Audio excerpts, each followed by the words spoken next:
For decades, tension between Ghanaians and Nigerians have always risen to a high point, leading to the destruction of many shops owned by Nigerians in many Ghanaian cities. You can do whatever you have here in your country. But mind you that you people, some of your people is in my country.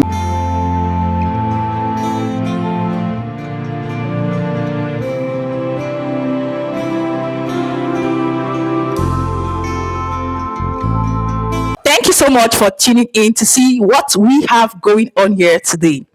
Guys, there's a video that I brought out here that has triggered me, and I'm like, I am definitely going to be bringing out videos to debunk all that has been said. The first part or the line that really got to me was Ghanaians are only focused on Nigerians because they hate Nigerians. They don't like Nigerians. There are other foreign nationals in Ghana doing them dirty and they are not taking any actions. But for today, I first of all in this video got a clip to debunk and counter that. Even though we know these illegal foreigners from different nations will always prove stubborn, but I want to still let the world know today, based on this evidence, that Ghana will not stop kicking out or arresting, apprehending, or doing whatsoever they can do to protect their country to foreign nationals, illegal, criminally minded ones. Let's take a look at this video of Ghana and the Chinese, and I will be right back. These are the 10 Chinese who were arrested, and we got gold on them, we got cash on them, and we got 12 pump action guns, which you can see on the table.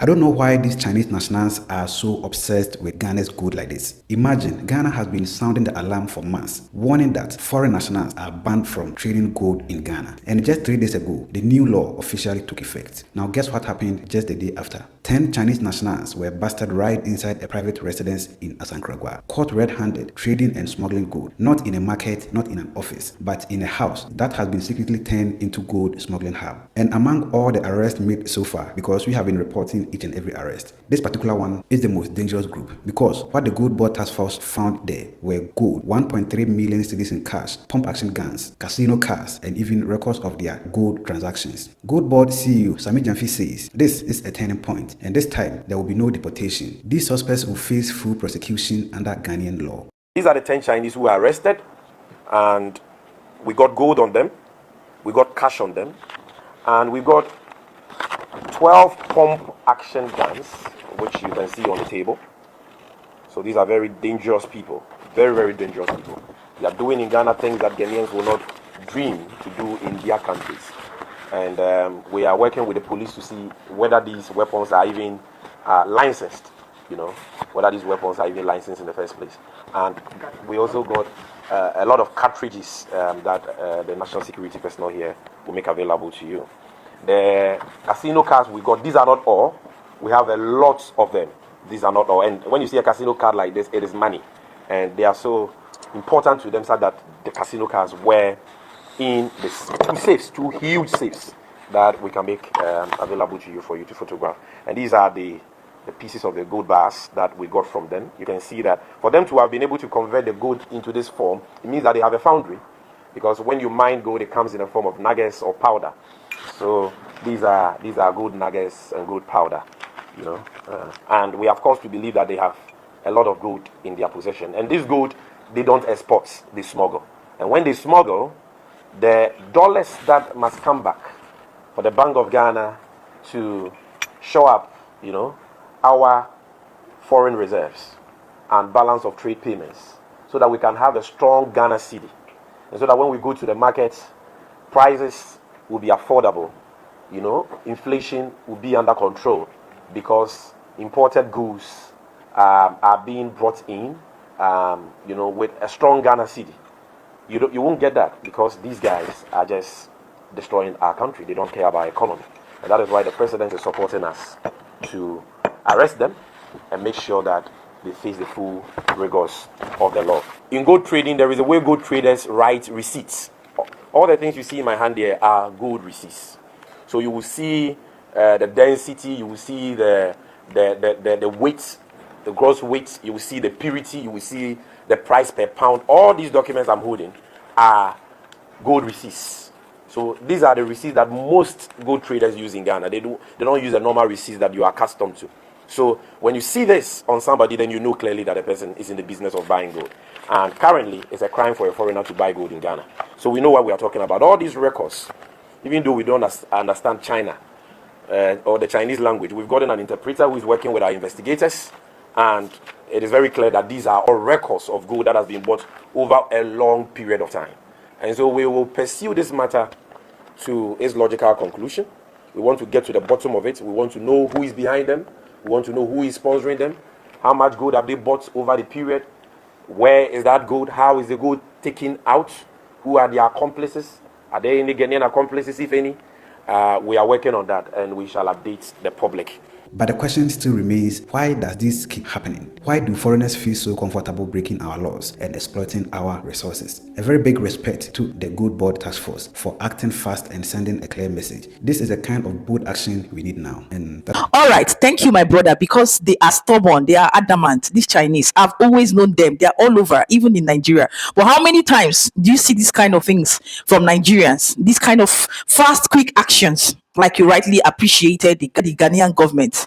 Thank you, AS1, because at the end of the day, this video has brought and done justice for me.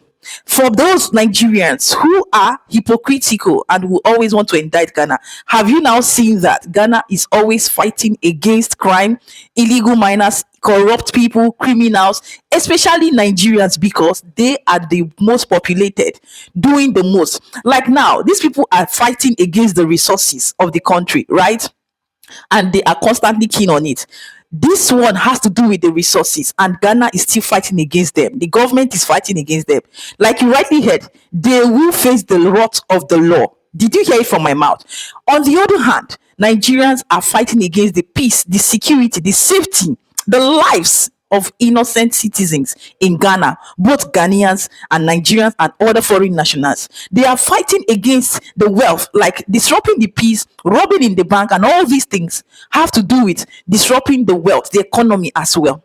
So on this hand, should they sit down and watch their country be swept under the carpet, be rubbed in the mud? The answer is no. And now I've got another video. Sorry, yesterday, because of YouTube policy, the video was muted because of the music. I'm really sorry, my apologies, but I want to play it out to see if it will go through again so that you can hear the self-acclaimed journalist who is trying to say that Ghana hates Nigeria, and this is the history between Ghana and Nigeria. Let's take that first phase. I will be right back.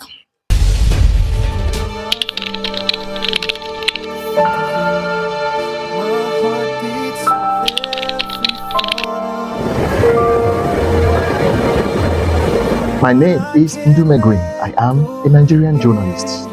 For decades, tension between Ghanaians and Nigerians have always risen to a high point, leading to the destruction of many shops owned by Nigerians in many Ghanaian cities. You can do whatever you have here in your country. But mind you that you people, some of your people is in my country. These Ghanaian attackers claim Nigerians have entered into their marketplaces to carry out petty trading against local regulations. Bring that knife, bring it. The brother said he will kill my brother. You are the one that is supporting him. You are the one supporting him. Why do you want to spoil my phone? Me did maybe some sponsor. Me to chrono. Me ya eduma o maazini. Me name Emeka. Emeka na ya eduma. O maazini. Ebro omo ba shop ono. Na me ti koko mambe. No omo buy. So omo buy na police for ni soldiers nipa bibre kan ho. One buy no omo si me mpie store. Ti na me dey me ti dey omo ya na se. Omo ga se me mpie na mpie ya. Ni pie na omo bi sam se me ne hwan na ya adwuma. Na me say me ne Emeka na ya adwuma. Omo bi sam se adwuma me no omo ya no bo na me say a obo me. The master no abo me pa. The master no abo me. Me ka so omo ame na me boa. Because me ne Ghana for binum ye adwuma o Ghana ha no. The way omo si treat me no, anya me de. Omo treat me good. And so me ne master we ebe ye adwuma no. Even for me nyem ko. Otimi boa me. Enya masters nyina na etimi kura na omo ye adwuma anyema. Omo be fa wo say me ne wo ye adwuma. And so me master we die. Opo bibia menyem. Oje me ne metina na shop ho. Saa kopim 8 months a me be free shop o. E na woja me kwan. E ma me kwot na afie kakra. E ma me de kwa wo ye. Me wo ya me ba ye so. Me di be 5 months wo fie. Na o de to 2 months for interest store, person store kra no. Oni me ye adwuma. But the Nigerians are holding on to an ECOWAS treaty that permits all ECOWAS citizens to enter, reside, and establish in member states. ECOWAS protocol allows citizens of member states to visit, travel to the member countries, reside there, and then engage in business or any other profession. It is very clear in the ECOWAS protocol. You can move in there, set up businesses or any vocation, and then you can reside. This is what the ECOWAS protocol is all about. It's about integrating the community into one. And that is what brought about the issuance of one passport, which we call ECOWAS passport. And so that is what the ECOWAS protocol is calling for. But on the other hand, you have the national laws. Each country has its constitution and the laws. And for instance, in the case of Ghana, they have the Act, GIPC Act 478 or 473, I forgot, which, did not take into account the ECOWAS protocol. And so you see in the situation where in Ghana, you have the citizens and foreigners. Meanwhile, Ghana as a country belongs to ECOWAS. So there's a conflict here between the national laws and what? The ECOWAS protocol, of which Ghana is an active member. The trade conflict between Nigerians and Ghanaians in Ghana is something that occurs almost every year. In the last 10 years, I have carried out a rigorous research on the Ghana-Nigeria relationship spanning over 4 centuries and more. The signs of this contact remain dotted all over both countries till today. For example, there are stories that some tribes in Ghana, like the Gans, migrated from Ile-Ife, an ancient Yoruba town in southwest Nigeria.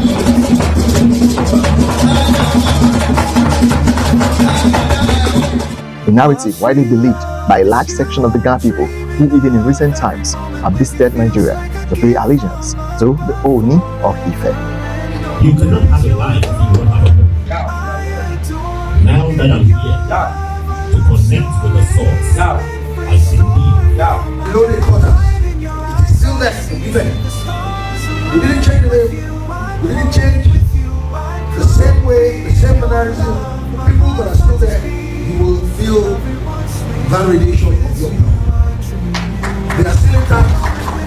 I want to tell you today that you're welcome home. Yeah, the Gans of Laboni, for example, call themselves Bonnie. You see, like in they believe they move from Edo area.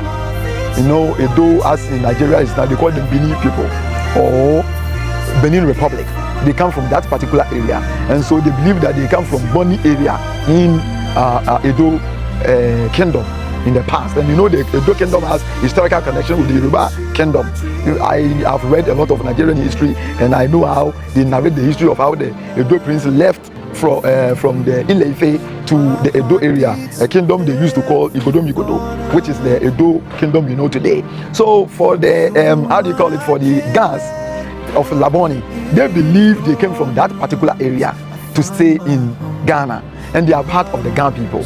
Okay, the Ghana people in general, their migratory pattern shows that they came from Oyo Kingdom, and they don't misword about it that their origin is from the Oyo Kingdom. Except that sometimes you have these Egyptologists who argue further that they move all the way from Israel, pass through Egypt, and then they pass through Ile-Ife, and then they move on to Ghana as a test. So every Ghanaian, when he asks him, will tell you, I originated from Yoruba Kingdom.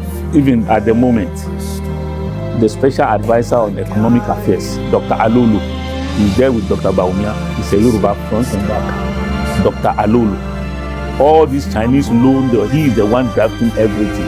There was an IGP who should have been the Inspector General of Police, but the law does not allow somebody who's a little not that background. Chris Oyedisi, he was, yes, he became the deputy IGP. He would have been the IGP. He is the first commandant of Ghana Police. Talk about Sonny Thomas, a distinguished soldier. Talk about Dr. Garba. He was the last High Commissioner for Canada. He told us last week in Tamale that when they were in school, when they finished the secondary school, he and John Mama, they went to Nigeria to seek admission at Lagos University.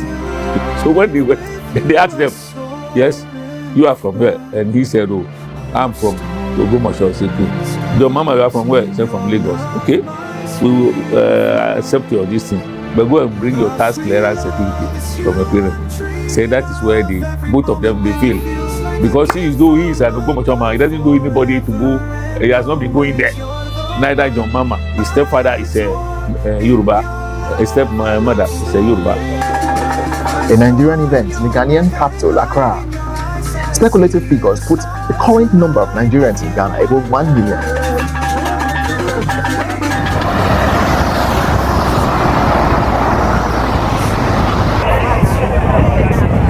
Ghana had rode to freedom in 1957 on the back of what was a tumultuous freedom campaign led by Osagyefo Kwame Nkrumah. There is a new African in the world.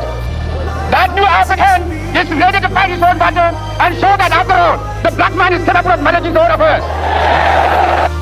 At independence, Nkrumah had operated an open door policy, making Africa the centerpiece of Ghana's foreign policy. Africans from all colonies shared between France and Britain all found a home in Ghana, especially in its capital, Accra. This population was dominated by Nigerians. Nkrumah, as we know him, is a Pan-Africanist, and his Pan-Africanism consciousness developed while he was a student in Lincoln. And as you know, one of the people that had influence on Nkrumah going to Lincoln University in the United States was Dr. Nnamdi Azikiwe. As we know, Azikiwe came to Gold Coast in the 1930s, and he was the editor of a newspaper called West African Pilot. With this newspaper, or African Morning Post, that was the newspaper's name. And in this newspaper, Azikiwe actually influenced Gold Coast political consciousness, especially the young students who were in secondary schools, and also the returned Gold Coast diasporans who have come to fight for nationalism. So as a result, Nkrumah was also informed by Azikiwe's knowledge and consciousness about America. So Nkrumah went to Lincoln to study, and there he was also chanced to experience the Calabar activities, the racism, the apartheid of a sort in in the US. So as a result, Nkrumah had to even move to UK to come for his law degree and his PhD. So what happened was that Nkrumah got that opportunity in UK to be part that organized what is called the Pan-African Congress, the fifth one, also known as the Manchester Congress. He was there, and he was with many other people who came there to join to help for that particular Manchester Conference to come into fruition. Within the 15th and the 16th century, traders from mainly northern Nigeria had already established contact with the Akan tribe in Ghana to buy gold. I'm right here at the Manchester Palace Museum. This is actually the first place where the first king of the Ashanti Kingdom lived. This place plays a significant role in the first recorded history between Nigeria and Ghana.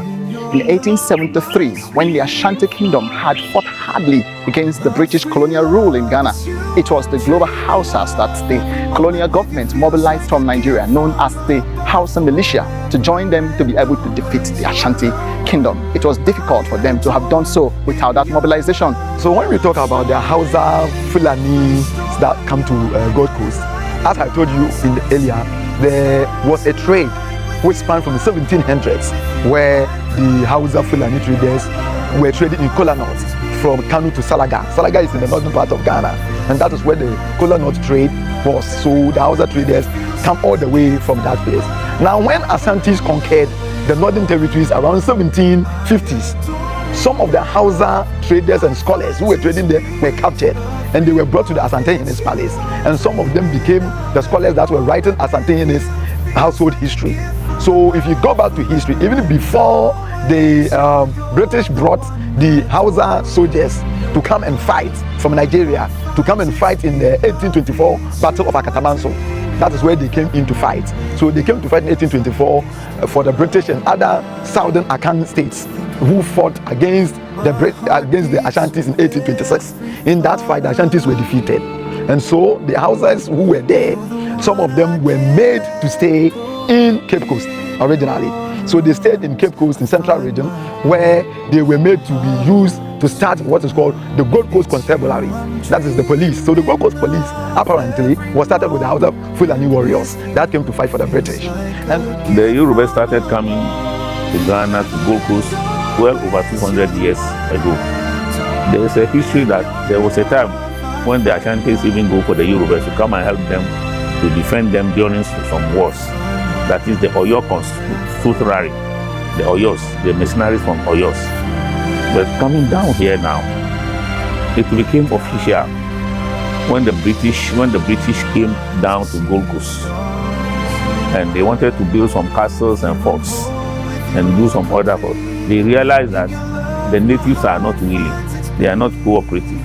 Every day there's one excuse to the other. So decided to go to Nigeria to recruit labor from Nigeria. So they went and recruit the labor from the Nigeria team. It's well over 100 years ago. When at that time, like I said, the only means of travel is either you walk on foot or by ship. Those days, ship is the transport, the safest way that you can and move a lot of people. We have so many ships, some of which is Oreo, some of SS Apapa, and the famous SS Alata.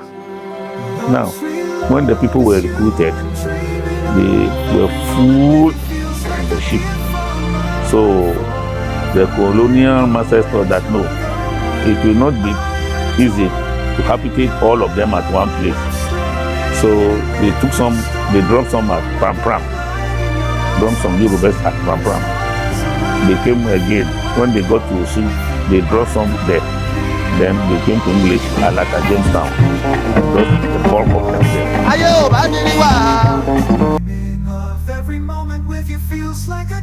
All right, guys, looking at what we have heard, it's still some of this misinformation that is flying all over, saying that Nigerians are part of Ghana, trying to trace it that the gas of Ghana are Nigerians. I've heard these things somehow, somewhat, I'm not too sure, from Ghanaians. And I would please oblige you leave me your honest opinion based on history and the truth about this whole history between Nigeria and Ghana. And even at that, it is not even enough reason that what we are seeing today from Nigerians living in Ghana, who are immigrants, who are residents, whatsoever, doing in Ghana as a good thing or as something that should be encouraged. My point to always be, and I stand, if we must relate as countries in Africa, there should be grounds, there should be modalities for relationship. After all, even in ordinary friendship, you break the rules, you break the boundaries, it goes south, right? It doesn't even justify the fact that Nigeria or any country should get into Ghana or any other people's country to do the unthinkable, to commit crime. People have always been on the matter of the illness, but you have not talked of what caused the illness. You're treating the symptoms. Why not treat the real cause of the sickness? There's something that is bringing this symptom, which is the reactions of Ghanaians all over. So if you want to make peace, or you want to be respected, you want to be acknowledged, you want to be respected in a nutshell, why not do the needful? The problem, like I said, which is the main illness here, not the symptoms, which are the reactions now, is what? The crimes, the evil, just like we have seen from the Chinese. As much as over 50 to 100 videos that have been put on the internet of Nigerians. Oh my God, come off it. What they do in Ghana, how they unalive people, how they, rob people, used for rituals, calming and all whatnot, right? Like you arrest 10 people, out of that 10, 8 Nigeria. The rest can be from Ghana or any other country. Now you think this is okay by the owners of the country and they should relax? They should relax. Now, if you want to streamline it to what this Igbo man that has brought up this symptom, which is reactions, opera, has done, is it justified? Now he came out to say he did not buy any land, he did not acquire any land. But your previous video said you have acquired. And you say people should not take you by your words. Like, who is fooling who?